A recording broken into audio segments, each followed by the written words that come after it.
जळगाव जिल्ह्यात पुन्हा एकदा हिट अँड रन सारखी घटना समोर आली असून यात भरधाव कारने महिलेला धडक दिल्यानंतर ही महिला फुटबॉल सारखी उंच उडाली आणि जागेवर आपटली। या अपघातात महिला गंभीर जखमी झाल्या असून महिलेला ठोकर मारल्यानंतर मात्र कार सुसाट वेगाने पुढे निघून गेली आणि पलटी झाली।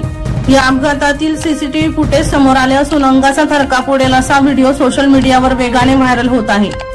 ही घटना जळगाव तालुक्यातील वावरदा नजीक घडली आहे। यात कार वावरदाच्या दिशेने भरधाव येत होती। वावरदा चौफुलीवर सुमनबाई भिका राजपूत ही महिला डोक्यावर भांड घेऊन रस्ता ओलांडत होत्या।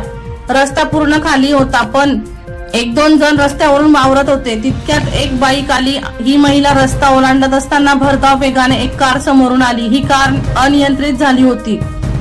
रस्त्याच्या कडेला असलेल्या सुमनबाईंना या कारने जोराची धडक दिली। ही धडक एवढी मोठी होती की सुमनबाई फुटबॉल सारख्या उडाल्या आणि खाली कोसळल्या। या भीषण अपघातात सुमनबाई गंभीर जखमी झाल्या असून त्यांच्यावर रुग्णालयात उपचार सुरू आहे।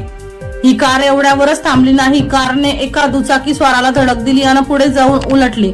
यात कारमधील तिघे आणि इतर 2 जण असे 5ही जण जखमी झाले आहेत। या सर्वांवर जळगावच्या रुग्णालयात उपचार सुरू आहेत। प्रकाश बोरसे यांचा रिपोर्ट, मानवहित न्यूज, जळगाव।